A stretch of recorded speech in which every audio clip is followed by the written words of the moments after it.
बनारस सिर्फ एक शहर नहीं, ये एक एहसास है। यहाँ सुबह घंटी और शंख की आवाज़ से होती है और रात को चिता की आग से। आज का ये ब्लॉग सिर्फ घूमने का नहीं है, ये ब्लॉग है अनजान लोगों की दोस्ती का, ये ब्लॉग है रात के अंधेरे का, और ये ब्लॉग है ज़िंदगी और मौत के बीच खड़े होने का। जो आप आगे देखने वाले हो शायद आपका दिमाग डिस्टर्ब कर दे, पर यही बनारस का असली सच है।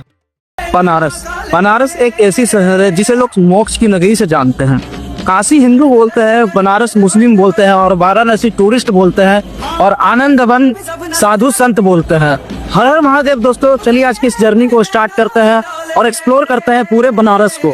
और सबसे अजीब और इंटरेस्टिंग बात यह है कि मेरे साथ जो लोग हैं ये सब मेरे दोस्त हैं, लेकिन स्ट्रेंजर दोस्त। ना मैंने इन्हें कभी पहले देखा था, ना ही मैं इन्हें जानता था, और ना ही कोई रिश्ता, ना कोई पहचान। बस पहली बार मिले और पहली ही मुलाकात में ऐसा लगा जैसे सालों पुरानी दोस्ती हो। शायद बनारस ही ऐसा शहर है जो अनजानों को भी अपना बना लेता है। सुबह से ही बनारस का मूड अलग था। गंगा जी शांत बह रही थी, घाट पर लोग नहा रहे थे, कोई पूजा कर रहा था तो कोई अपनी जिंदगी के दुख गंगा में बहा रहा था। हम लोग घाट घूमने निकले, हंसना, मजाक, रील्स बनाना, फोटोज लेना, पूरा दिन एकदम मस्त गया। दोस्त नए थे लेकिन बॉन्डिंग पुरानी वाली थी। चाय की चुस्की, बनारस की गलियां और वो वाइब जो शब्दों में बयान नहीं कर सकता। सच कहूँ तो मुझे खुद समझ नहीं आ रहा था कि मैं जिस लोगों के साथ हूँ वो मेरे साथ इतना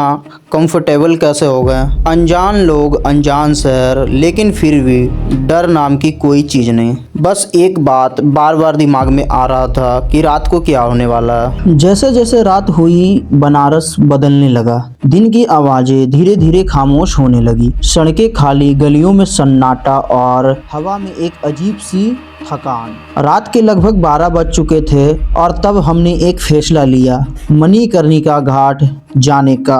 दिल कह रहा था मत जा, लेकिन ब्लॉग कह रहा था जा। जैसे ही हम मणिकर्णिका घाट के पास पहुंचे मेरा दिल जोर से धड़कने लगा। दूर से ही आग दिख रही थी, चिता जल रही थी और धुआं हवा में घुला हुआ था। यह वही जगह है जहां जिंदगी का लास्ट चैप्टर लिखा जाता है। कैमरा हाथ में था पर हाथ कांप रहा था। मुझे लग रहा था जैसे कोई मुझे देख रहा हो। पीछे मुड़ के देखा तो कोई नहीं, पर फिर भी एक प्रेशर, एक डर, जैसे हवा भी भारी हो। यहाँ लोग लाश को कंधे दे रहे थे और उनके चेहरे पर ना डर था ना आंसू। तब समझ आया यही जिंदगी का असली सच है। मणिकर्णिका घाट आपको डराता नहीं, ये आपको तोड़ने लगता है। यहाँ आकर ईगो खत्म हो जाता, स्टेटस, पैसा, पावर सब यहीं जल जाता है। राजा हो या भिखारी, अंत सबका एक ही है। वो वक्त मुझे लगा मैं जिंदा हूँ लेकिन मौत मेरे बिल्कुल पास खड़ी है। मेरा दिमाग काम करना बंद कर रहा था, दिल तेज धड़क रहा था और मन कर रहा था बस वहाँ से निकल जाऊं। दोस्त साथ थे फिर भी अकेला लग रहा था। शायद यही मणिकर्णिका का असर है जो जिंदा इंसान को भी खामोश कर देता है। हम वहाँ से निकल आए पर मणिकर्णिका हमारे साथ चलती रही, दिमाग में, सोच में, दिल में। अगर आप बनारस आए हो सिर्फ घूमने के लिए तो आपने बनारस का आधा ही देखा, और अगर आप मणिकर्णिका गए तो समझ लो आपने ज़िंदगी की सबसे बड़ा सच देख लिया। इस ब्लॉग को लाइक करो, शेयर करो, क्योंकि ये सिर्फ ब्लॉग नहीं, ये ज़िंदगी और मौत के बीच का सफ़र है।